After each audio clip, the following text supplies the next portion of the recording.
Even if you have only beginner scroll saw skills, I'm going to show you how you can make this irresistible set of nested bunnies. The pattern which I downloaded from Steve Good's website has two sizes of the nested bunnies on an 8.5 by 11 page. You can print the page, then choose to make either the larger or smaller size, or both. I'm going to make both. Using scroll saw tape, I transferred two of each size of the pattern to a piece of beech. This piece is too long to work easily on the scroll saw, so I'm going to go to the bandsaw to cut the long piece into workable sections. I would normally drill the pilot holes for the heart shape and the holes for the eyes of the bunnies before I started cutting on the scroll saw, but there was a Forstner bit in the drill press and it was set up with a depth stop, so I didn't want to disturb the settings. I'll go back and take care of those little tasks later. I'm using an almost new number 9 Pegasus modified geometry blade for these cuts. This piece of beech was very hard, similar to cutting hard maple.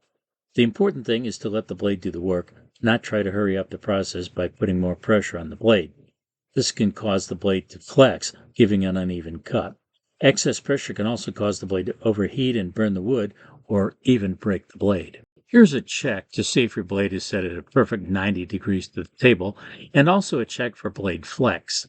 This smallest bunny is a puzzle piece, and I checked to see if it would slide back in place from both the top and the bottom. It did slide in from both directions, so I know the blade is square and I'm not pushing too hard to cause the blade to flex. If the bunny had slid in from one direction but not the other, that would be an indication of one of the problems I just mentioned. I moved on to cutting the bunny on the right. I'm confident the blade is doing well after the test I just performed, so I'll continue with the same amount of pressure and speed.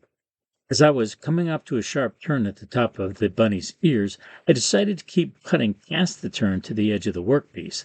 Then I could start cutting from the edge and ease into the curve. If the resulting edge turned out to be a little too sharp, I could always smooth it out later at the spindle sander. I made the next turn for the second ear in my more usual manner. I cut to the point where I would need to make the turn, backed off slightly so the blade was no longer cutting, swiveled the workpiece, then started cutting again. If you want to become proficient on the scroll saw, you need to learn how to do this.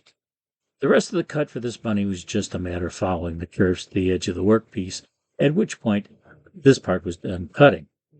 I already mentioned that beech is a very hard wood, and harder woods need to be held down against the table with more pressure than softer woods.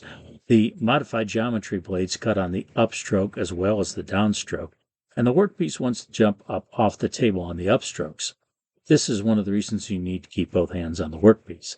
The other reason is so you can make smooth adjustments to the direction the wood is moving. A foot switch is an excellent investment in helping you keep both hands on the workpiece whenever the blade is moving. This is the bunny with the heart cut out. I drilled a pilot hole to thread the blade through.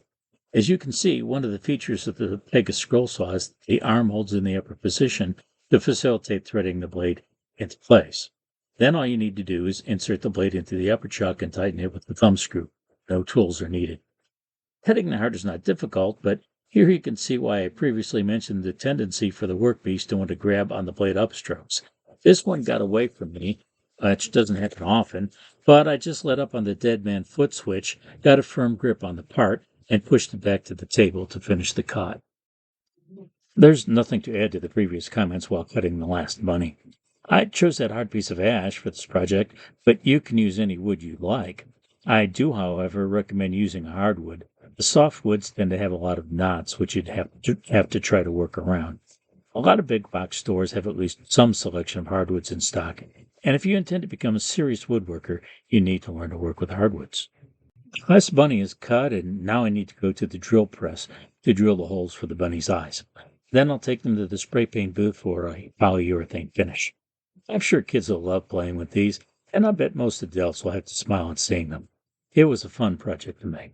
This is the completed set of nested bunnies after I gave them a spray polyurethane finish. I would appreciate a thumbs up if you enjoyed this video, and the pop-up on the screen will suggest another video that you should hop on over to see next.